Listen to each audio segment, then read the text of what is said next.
आज हमें जो पढ़ना है वो है आईईपीएफ के बारे में। मैंने आपको ये बताई है बात कि भाई अनपेड डिविडेंड अकाउंट में पैसा 7 साल तक पड़ा रहता है, फिर वो सेंट्रल गवर्नमेंट के एक वेलफेयर फंड में चला जाता है जिसको आईईपीएफ बोलते हैं। मैंने ये बताया आपको। हाँ सर। पर आईईपीएफ में सिर्फ ऐसा नहीं है कि अनपेड डिविडेंड अकाउंट का पैसा जा रहा है, ये इन्वेस्टर के वेलफेयर और उनके एजुकेशन के लिए बनाया गया फंड है। तो अलग अलग जगहों का जो भी अनक्लेम्ड अमाउंट होता है सब इसी में जाता है। तो इसको लेकर कंपनीज एक्ट का सेक्शन 125 सबसेक्शन 2 है, जो ये बोलता है कि सेंट्रल गवर्नमेंट एक फंड बनाएगा जिसको investor education and protection fund बोलेंगे। पहली बात तो ये।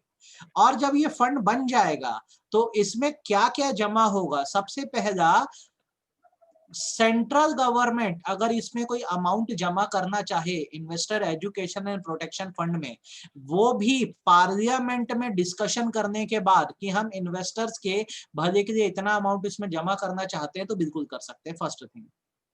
दूसरा, सेंट्रल गवर्नमेंट या स्टेट गवर्नमेंट या कोई कंपनी या कोई इंस्टीट्यूशन अगर चाहे तो इसमें डोनेशन भी दे सकती है। पहले बताओ, दो जगह से पैसा आया, समझ आया कहां कहां से आया? Yes sir.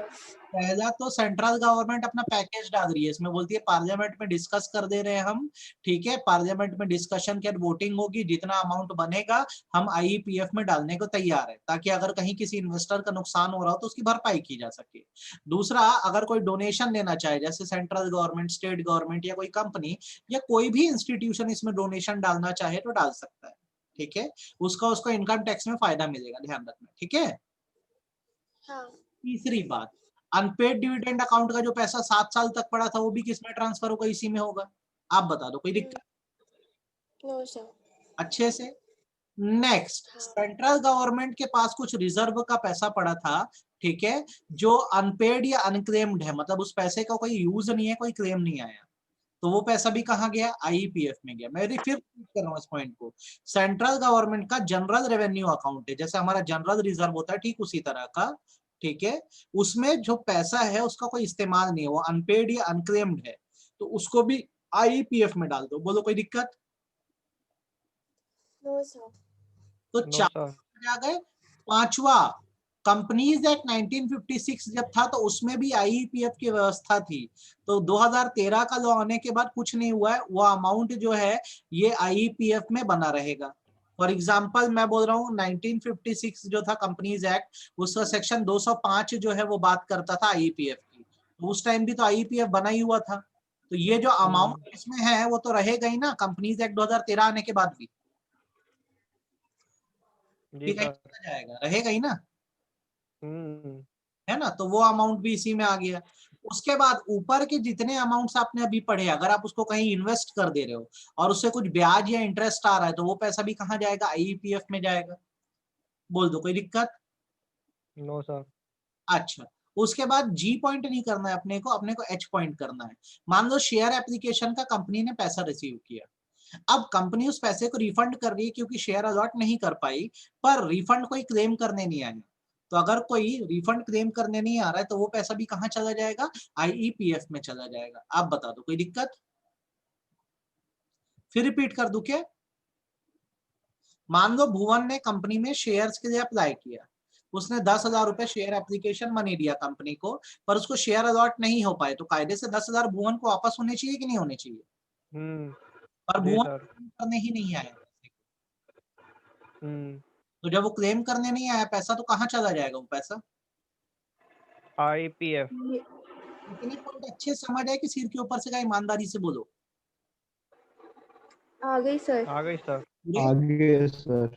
Next thing, company ने कुछ डिपॉजिट एक्सेप्ट किए हैं, कंपनी तो पैसा वापस करना चाह रही है पर लोग क्लेम करने नहीं आ रहे, तो पैसा भी कहां चला जाएगा? आईईपीएफ में।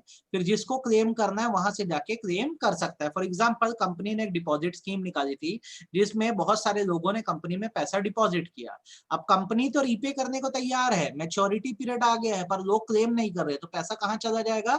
आईईपीएफ में। अब कोई आईपीएफ। दिक्कत नहीं? No sir. अच्छा, वैसे ही अगर डिबेंचर का टाइम आ गया उसको रीपे करने का, डिबेंचर क्या होता है? एक तरह का पब्लिक लोन होता है, ठीक है, अब उसको भी रीपे करने का टाइम आ गया लेकिन लोग ही पैसा नहीं दे रहे, तो क्या होगा? IPF में चल जाएगा। आईपीएफ में। अच्छा, ये अमाउंट जो है जैसे डिपॉजिट का, इंटरेस्ट, डिबेंचर का, इस पे ब्याज भी बनता है। अगर मान लो लोगों ने ब्याज भी क्लेम नहीं किया तो ये पैसा जो इंटरेस्ट है वो भी किस में चला जाएगा? आईईपीएफ में चला जाएगा। आप बता दो, इतनी बात समझ आ गई मेरी? हाँ सर इन सर। सब की वैलिडिटी उतनी है ना, 7 साल और 7 साल उसका। 7 साल बाद आईईपीएफ में पड़ा रहता है, पैसा चला जाता है, फिर आईईपीएफ से कोई क्लेम नहीं हुआ तो सरकार उसका इस्तेमाल हमारे ही वेलफेयर के लिए करती है। ठीक है, ठीक है सर। क्लियर है? Yes sir. कंपनी का मर्जर या अमालगमेशन हो रहा था तो कुछ शेयर्स बेच दिए गए थे। अब वो जो शेयर्स का पैसा आया कोई क्लेम करने नहीं आया है और 7 साल से ज्यादा बीत गया है। मैं फिर रिपीट कर रहा हूँ, जैसे बी लिमिटेड नाम की कंपनी है और बी लिमिटेड में मर्ज हो रही है। ठीक, अब बी लिमिटेड में जब मर्ज हो रही है तो सारे शेयर्स भी तो यहीं चलेगा बी लिमिटेड में। तो कुछ शेयर होल्डर, सपोज जैसे वैभव जो है वो कंपनी से निकलना चाह रहा था, तो वैभव को कंपनी को पे करना है 1.5 लाख रुपए शेयर्स का, कि वो 1.5 लाख रुपए दे और कंपनी छोड़ के चल दे। पर वो 1.5 लाख रुपए नहीं कर रहा है तो वो पैसा भी कहाँ चला जाएगा? आईपीएफ में। IPF। IPF. Then preference share आप, हाँ बेटा, सर आईपीएफ के अकाउंट से निकाल नहीं सकते क्या पैसा? आप बिल्कुल क्लेम कर सकते हैं आईपीएफ से, बिल्कुल आपका अगर जेन्युइन क्लेम बनता है आप कर सकते हैं वहां से, है ना? ठीक है सर। ठीक है। देन प्रेफरेंस शेयर्स लोगों ने खरीदे थे, कंपनी रिडीम करने को तैयार है पर लोगों ने 7 साल से ज्यादा हो गया भी क्लेम नहीं किया, तो क्या होगा? वो पैसा भी आईपीएफ में। एग्जांपल के तौर पे आईपीएफ में। प्रेफरेंस शेयर क्या होते हैं? ऐसे शेयर होते हैं जिसको खरीद के आप ओनर नहीं बनते। इसमें क्या होता है? आपको फिक्स्ड डिविडेंड मिलता ही मिलता है, मतलब प्रॉफिट का फिक्स हिस्सा मिलता है। साथ ही साथ क्या होता है? आपका कैपिटल भी रीपे होता है, ये बात आप सब जानते हो, है ना? हाँ अब सर। कंपनी कैपिटल रीपे करने को तैयार है, पैसा वापस करने को तैयार है प्रेफरेंस शेयर का, पर लोग 7 साल हो गए अभी तक क्लेम करने नहीं आए, तो कंपनी भी क्या करे? इस पैसे को क्या कर देगी? आईईपीएफ में डाल देगी। कोई दिक्कत? हाँ सर। No sir. तो सर हाँ बेटा, सर आई आईपीएफ में डाले पैसा, उसके बाद क्लेम किए मान लो, हाँ, उसके बाद उसमें जो इंटरेस्ट लग रहा है वो इंटरेस्ट लगेगा कि नहीं लगेगा? इंटरेस्ट लगेगा नहीं, मतलब इंटरेस्ट हमको मिलेगा। हाँ मतलब मिलेगा कि नहीं? मिलेगा ना, मिलेगा, मिलेगा, ठीक है सर। मिलेगा, मिलेगा। ठीक है। उसके बाद सच अदर अमाउंट एज में भी प्रिस्क्राइब का मतलब बेसिकली होता है और कोई ऐसा अमाउंट है जो अनक्लेम्ड रह गया है वो भी इन्वेस्टर एजुकेशन प्रोटेक्शन फंड में चला जाता है। कंपनी इन पैसों को अपने पास नहीं रख सकती। क्लियर हो गई मेरी बात? हाँ क्लियर है सर। मेरी बात? हाँ आपको सर। एग्जाम में क्वेश्चन Yes, sir. आता है, क्वेश्चन आता है कि आपको बताना होता है what amounts are credit, mute कर दो अपने आप को, what amounts are credited in IEPF. आपको बताना होता है कि आईईपीएफ में कौन कौन सा पैसा जाता है। अगर ये क्वेश्चन आए तो कर पाओगे कि नहीं कर पाओगे? हाँ या ना? कर लेंगे सर। Yes sir. अच्छा, नेक्स्ट। अब आईईपीएफ में पैसा तो जमा हो गया, अब दूसरा क्वेश्चन आपको ये पूछता है कि जो पैसा फंड जमा हो गया है इस इन्वेस्टर एजुकेशन प्रोटेक्शन फंड में, सरकारी खजाने में, इस पैसे का किया क्या जाएगा? क्या इस्तेमाल किया जाए? क्या यूटिलाइजेशन किया जाए? ये भी तो एक क्वेश्चन है ना भाई। पैसा जमा हो गया वो ठीक बात है, और इस पैसे का इस्तेमाल भी तो करना है कि ऐसे ही पड़ा रहेगा पैसा। तो सबसे पहला इसका इस्तेमाल जो होता है रिफंड करने में होता है, मतलब ये पैसा भी यहाँ पे पड़ा है तो जिनका डिविडेंड का पैसा पटा नहीं है या डिपॉजिट का पैसा नहीं मिला है या डिवेंचर का पैसा नहीं मिला है, शेयर एप्लीकेशन का कुछ अमाउंट रिफंड है या उस पर जो ब्याज है, आप आके यहाँ से क्लेम कर सकते हो। कितना क्लियर है मेरी बात?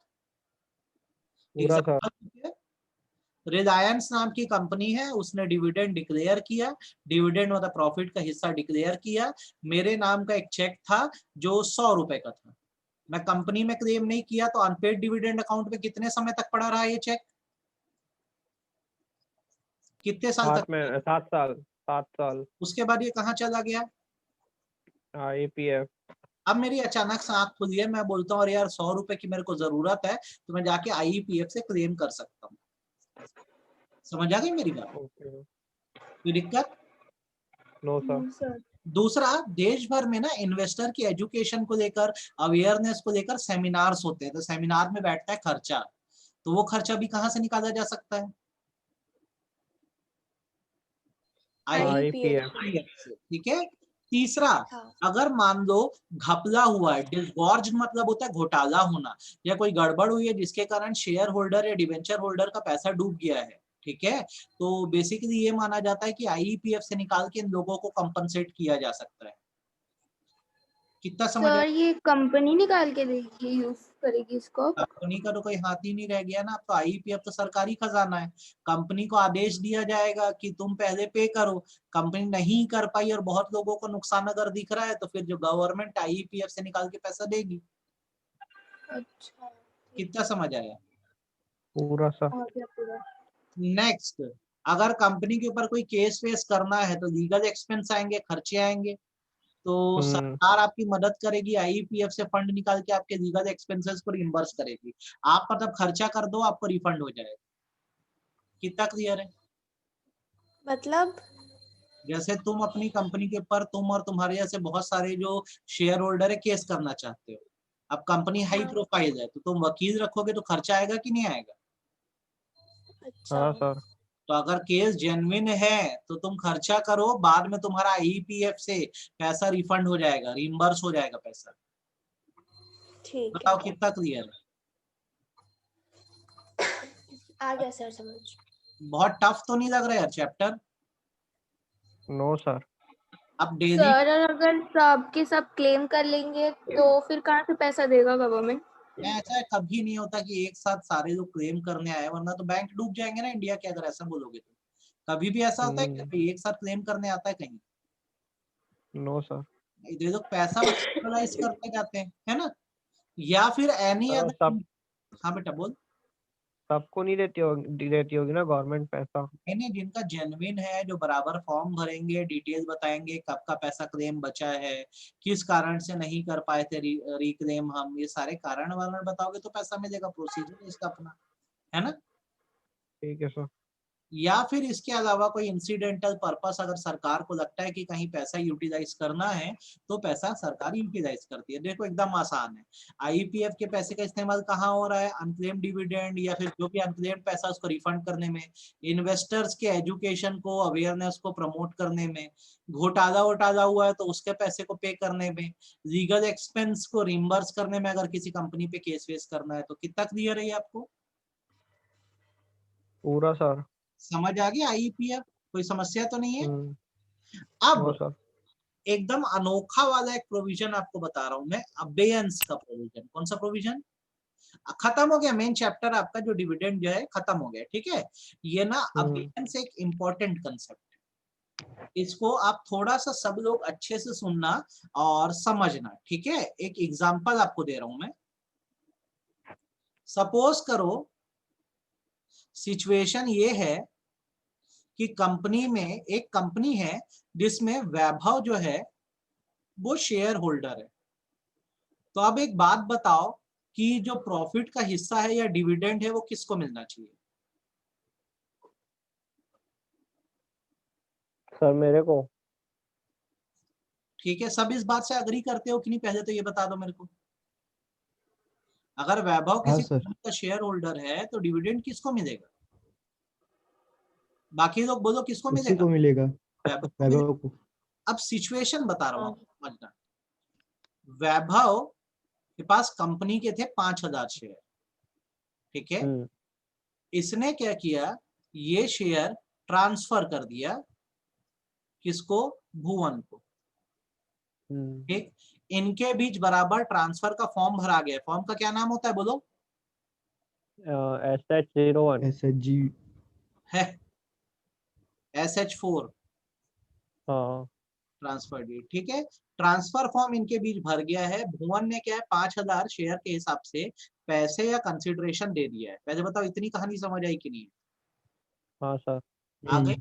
अब इनका तो फॉर्म भरा गया है पर कंपनी की अप्रूवल पेंडिंग है। कंपनी अप्रूवल पेंडिंग है मतलब कंपनी ने अभी शेयर ट्रांसफर को अप्रूव नहीं किया है, ठीक। तो वैभव को शेयर्स के पैसे मिल गए हैं, वो तो मान के चल रहा है कि उसने शेयर किसको ट्रांसफर कर दिए? भुवन को। फॉर्म भी भरा गया है, कंपनी में जमा भी हो गया है, पर कंपनी की तरफ से अभी ये मामला क्या चल रहा है? पेंडिंग। पेंडिंग। अब हुआ क्या, इस बीच एनुअल जनरल मीटिंग हो गई, एजीएम हो गई। तो अब यहाँ पे हम्म। क्वेश्चन ये है कि डिविडेंड किसको मिलेगा, वैभव को मिलेगा कि भुवन को मिलेगा? सर वैभव को। वैभव मेरे को सर, तूने तो इससे क्योंकि अभी तक पैसे दे दिए ना, तो भुवन तो क्लेम कर देगा यार तुमने मेरे को शेयर दे दिए, फॉर्म में भरा गया है, ऐसे कैसे तुम डिविडेंड दे सकते हो? क्योंकि जब आप किसी को कोई सामान बेच देते हो तो हमको आगे की फॉर्मेलिटी का क्या मतलब है? हमने तो पैसे चुका दिए ना, तो भुवन तो बोल देगा ना भाई शेयर मेरे हैं, मैंने तो वैभव को पहले पैसा दे दिया है इन शेयर्स का, तो और इसे सर वैभव कंपनी का कंपनी को थोड़ी ना ये बात पता है। क्या चीज, कंपनी में तो फॉर्म जमा करा दिए, पेंडिंग चल रहा है। फॉर्म जमा हो चुके, बट सर कंपनी में उस चीज का रजिस्टर नहीं हुआ होगा ना।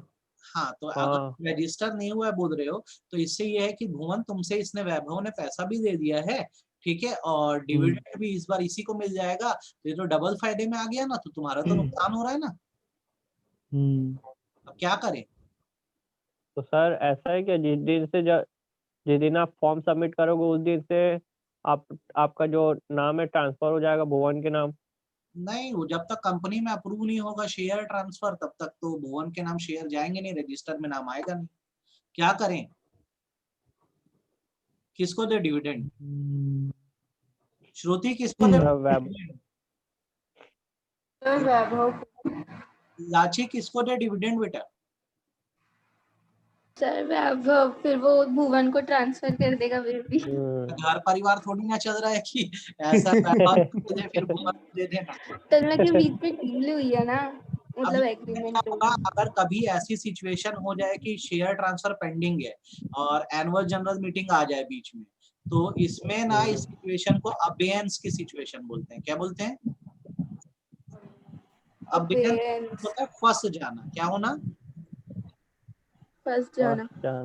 तो इसमें बेसिकली ये माना जाता है कि अमाउंट ऑफ डिविडेंड, जो भी डिविडेंड का अमाउंट है वो क्या होगा पता है, उसको ट्रांसफर कर दिया जाएगा अनपेड डिविडेंड अकाउंट में। कहाँ ट्रांसफर कर दिया जाएगा? Unpaid dividend account. ठीक, देन दूसरा स्टेप क्या होगा, आफ्टर अप्रूवल ऑफ ट्रांसफर, जब ट्रांसफर क्या हो जाएगा, अप्रूव हो जाएगा, भुवन कैन क्लेम। भुवन कौन है, ट्रांसफरर है कि ट्रांसफरी है? ट्रांसफरी है ना, transferee can claim from unpaid dividend account. तो ना वैभव को मिलेगा ना भुवन को मिलेगा, पैसा जो है अनपेड डिविडेंड अकाउंट में चला जाएगा। फिर जब ये जो पेंडिंग ट्रांसफर है या अप्रूव हो जाएगा कंपनी की तरफ से, तब भुवन जो है फिर वो अनपेड डिविडेंड अकाउंट से पैसा क्लेम कर सकेगा। बोलो कितना समझ आया? पूरा सर। अबेयंस आ गया अच्छे से, मन में जीवन में समस्या तो नहीं आ रही है इसको देखकर? No sir. नो। तो अब आपको जो मैंने बोला ना, ये दोनों पॉइंट बेटा आपको यहाँ पे मिल जाएंगे, आप एकदम आराम से पढ़ सकोगे। ठीक है, नोट सबके पास आ गए हैं? नहीं सर मैं आज आके लूंगा। वैभव ऋषिता जाके लेना बेटा, और तुमको टारगेट दे रहा हूं नहीं सर मैं। बात सुनो, जितने मैंने चैप्टर करा, आरजू, श्रुति, गुंजा, आप लोग नोट्स जो है आप लोग लेना वेडनेसडे के दिन, ठीक है? Okay sir. हाँ सर। बाकी जो बच्चे हैं, आपको मैंने जितने चैप्टर करा दिए, आप एक एक लाइन मार्क करके पढ़ लो किताब से, ठीक है? इस बुक के अलावा Yes, एग्जाम sir. में कहीं से नहीं आएगा, और मेरे को स्क्रीनशॉट भेजना मार्क करे हो कि नहीं, मेरे को देखना है, ठीक है? ठीक है सर। Yes, sir. दूसरी चीज, जूरीस और सेटिंग अप को आपने बहुत दिन से छुआ नहीं है, मैं आपको एक शेड्यूल हाँ सर। दे रहा हूँ, आप उसकी डेली प्रैक्टिस चालू कर दो। आज 19 तारीख है, अपन टारगेट रखते हैं 31 तारीख का आपका जूरीस खत्म हो जाए आपकी तरफ से, ठीक है? Okay sir. कोई समस्या है इसमें? आपको एक No, sir. शेड्यूल दे रहा हूँ मैं उसका, है ना? हम्म। चलो, ये हाँ। अभियान समझ आ गया ना? Yes sir. हाँ सर। अच्छा, सपोज करो हाँ सर। सिचुएशन ऐसी है कि कंपनी डिविडेंड नहीं दे पाई, तो क्या होगा? कंपनी डिविडेंड ना दे पाने का मतलब ये होता है कि ना देना कोई इशू नहीं है, पर अगर आप डिक्लेयर कर दिए तो डिविडेंड एक लायबिलिटी बन जाता है।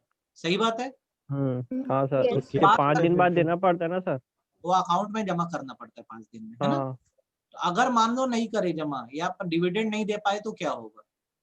तो फिर केस हो सकता है सर फिर तो। सर इस सिचुएशन में हाँ ये सर। माना जाता है कि जहां पर कंपनी ने डिविडेंड डिक्लेयर कर दिया है, क्या कर दिया है?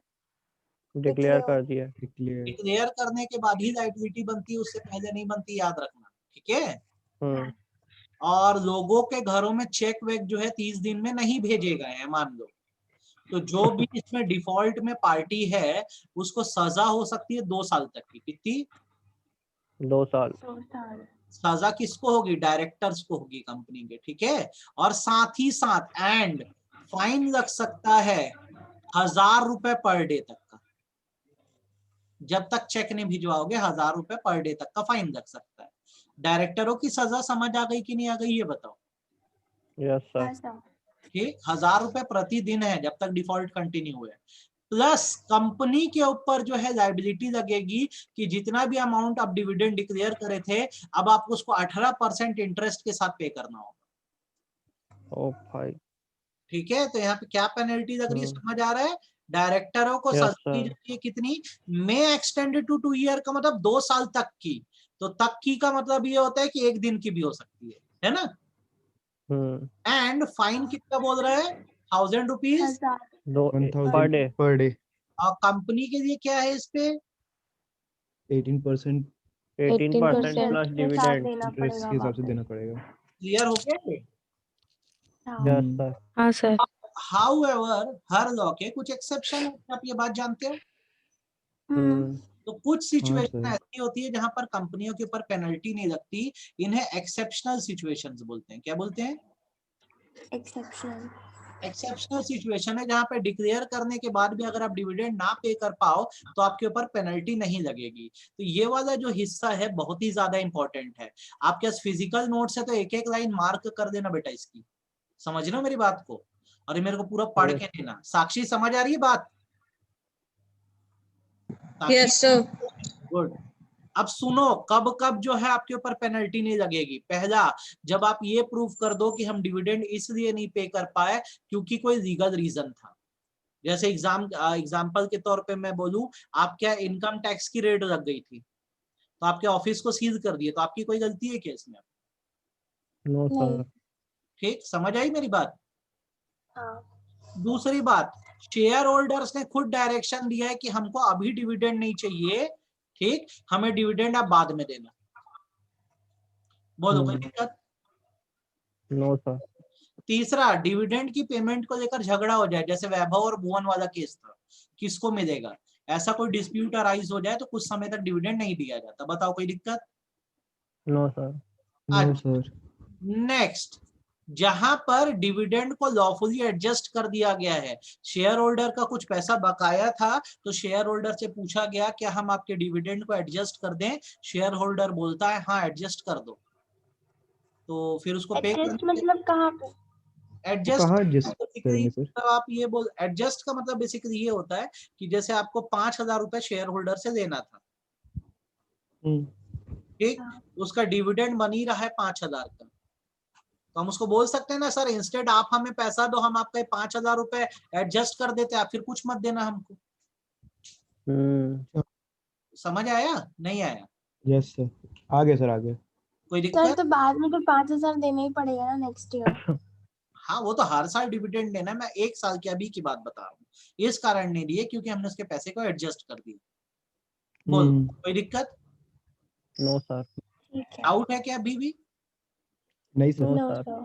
ठीक, लास्ट पॉइंट, कंपनी के पार्ट से गलती नहीं थी डिफॉल्ट होने में, गलती जो थी वो कोई और रीजन से होगी, कंपनी की तरफ से कोई गलती नहीं थी। ठीक है, जैसे सारे शेयर होल्डर ने मान लो पते गलत बताए, ठीक है, सारे शेयर होल्डर, एग्जाम्पल दे रहा हूँ, पता गलत बताया, हमने तो चेक भिजवाया, सही पते पे नहीं पहुंचा तो हमारी गलती है क्या, कंपनी की गलती है क्या? No sir. शेयर होल्डर कई बार भाई गलत पता बता दिया, उनका घर बदल गया तो प्रॉब्लम है ना। तो कई बार अगर ऐसा हो कि कंपनी की तरफ से फॉल्ट ना हो, कोई और दूसरा रीजन हो, कंपनी तो अपनी तरफ से सही काम कर रही थी, तो कंपनी के ऊपर लायबिलिटी नहीं आती। आप बोलो कितना समझ आया? तो ये पैसा अनक्लेम डिविडेंड अकाउंट में जाएगा ना? ये चीज बेटा, हाँ एकदम सही बोल रहे हो। क्लियर है? हाँ। Yes sir. तो हाँ सर क्लियर। ये चैप्टर 100% यहाँ पे ना खत्म हो गया। हम मॉड्यूल के हिसाब से एग्जैक्ट पढ़ रहे हैं, हमारी बुक में इतना दिया और एग्जाम में यहीं से क्वेश्चन आते हैं। आप बोलो मन में जीवन में कोई समस्या? No sir.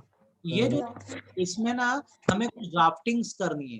ड्राफ्टिंग का मतलब होता है कि बेसिकली प्रैक्टिकल एस्पेक्ट क्या है। तो जब ये पूरा हमारा पार्ट है अभी खत्म हो जाएगा तो हम ये सारे प्रैक्टिकल एस्पेक्ट एक क्लास लेके पूरा कंप्लीट करेंगे, ठीक है। इसको मैं ग्रीन मार्किंग कर दे। ये चैप्टर आपका क्या हो गया यहाँ पे? कंप्लीट। तो अभी तक आपके मैंने कौन कौन से चैप्टर खत्म कराए हैं? आपको मैंने चैप्टर नंबर 1 खत्म कराया है। ओवरव्यू आपको समझ आया था कि नहीं आया? आया था यस सर। सर। है ना। ओवरव्यू के बाद मैंने कौन सा चैप्टर आपको कराया है खत्म? Share share capital. कैपिटल। आपको समझ आया था? यस। शेयर कैपिटल के बाद क्या पढ़ाया था? डेट कैपिटल हो गया। चार्जेस, डेट डेट कैपिटल हो कैपिटल, गया। मेंबर, शेयर होल्डर, आप लोगों को समझ आया है कि अभी तक? चार्जेस हो गया था। शेयर होल्डर, उसके बाद अभी डिविडेंड, डिविडेंड। डिविडेंड हो गया। डिस्ट्रीब्यूशन ऑफ है प्रॉफिट। ना। देखो टोटल हमको पार्ट ए में ना 12 चैप्टर करने, 6 हो गए, ठीक है। 6 हो गए हैं और 6 जो है बहुत छोटे छोटे और इजी से चैप्टर है। जो बड़ा था डेब्ट कैपिटल और शेयर कैपिटल मैंने आपको करा दिया, मेन वहीं से आना है, ठीक है। कोई ओके समस्या ठीक है है? No sir. नहीं। अभी एक चैप्टर का एक ओवरव्यू दे रहा हूँ। कल ही की क्लास का चैप्टर है, खत्म हो जाएगा। चैप्टर का नाम है CSR। क्या? CSR।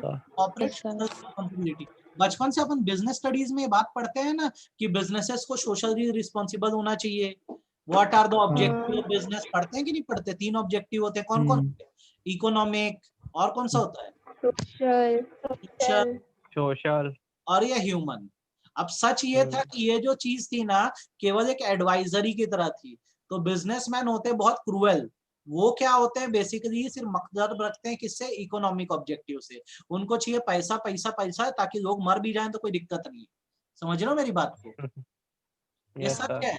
अरे एक ना नेटफ्लिक्स पे वो आया है, प्रोग्राम आया है, बिग बैड बिलियनियर, देखना। हाँ सर। उसमें ना अरे विजय सर वो माल्या देखना है मेरे को। भी देखना, बहुत सही है वो। एक केस बता रहा हूँ क्या था। विजय माल्या का जब किंगफिशर एयरलाइन डूब गया था ना, तो एक वहां पायलट की नौकरी छूट गई, तो उसकी वाइफ ने सुसाइड कर दिया, ठीक है। वाइफ ने सुसाइड कर दिया और उसी दिन विजय माल्या जो है ग्रैंड पार्टी कर रहा था। उसके बाद पता थी कि मेरे एम्प्लॉई है, उसके घर वाले मर गए।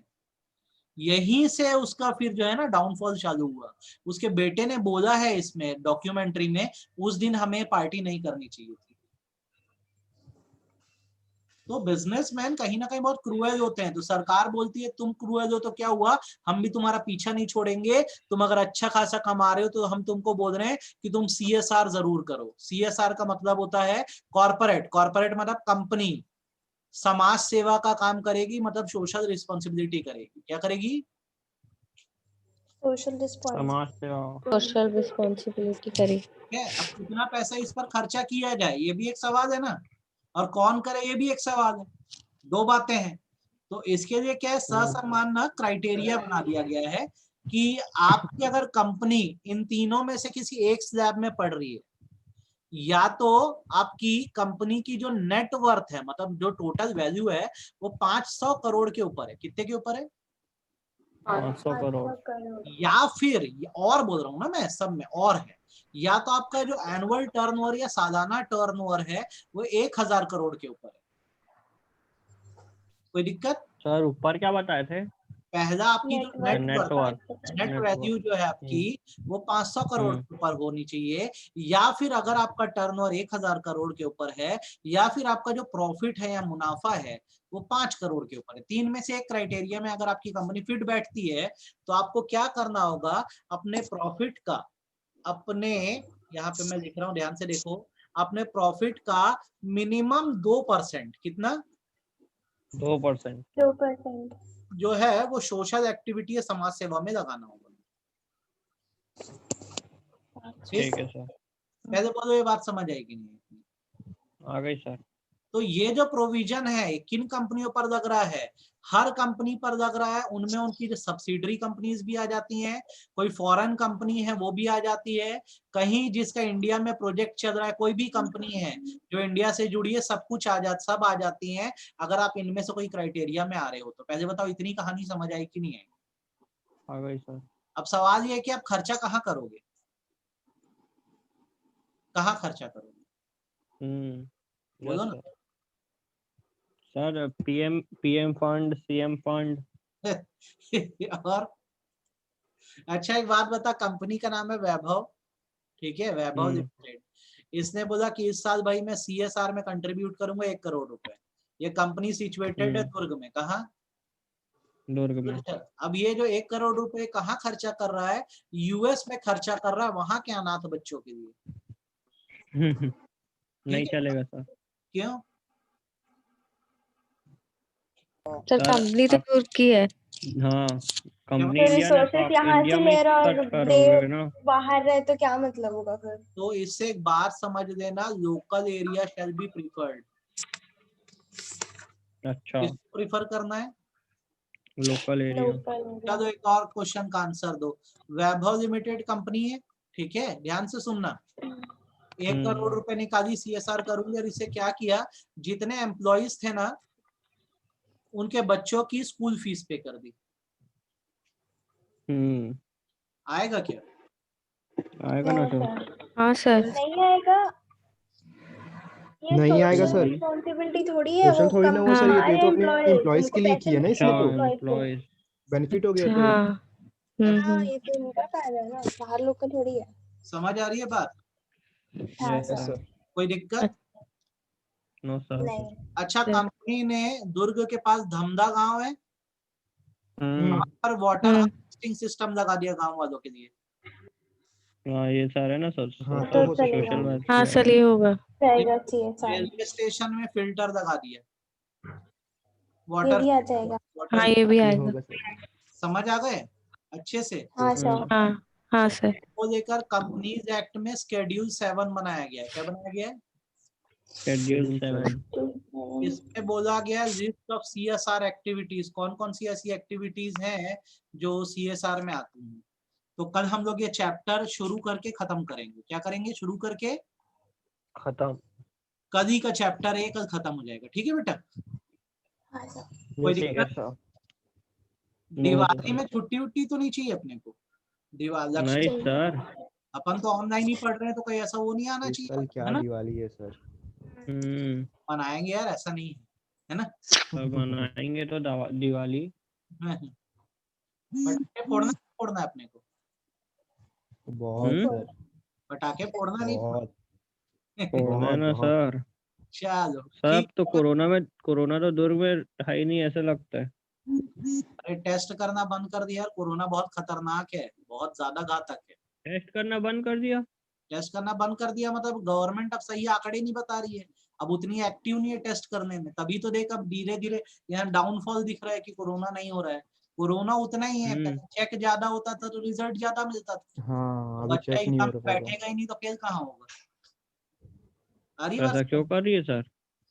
क्या करेगी, तो रोज थोड़ी ना लोगों को डराते हैं। गवर्नमेंट भी थक गई है सब चीज कर करके। अब इसी के साथ जीना है, समझ लो, जब तक वैक्सीन नहीं आती है ना। ठीक है बेटा, हाँ सर। मिलते हैं कल। ठीक है सर। ठीक है, चलो ठीक है sir, thank you sir. Thank you sir.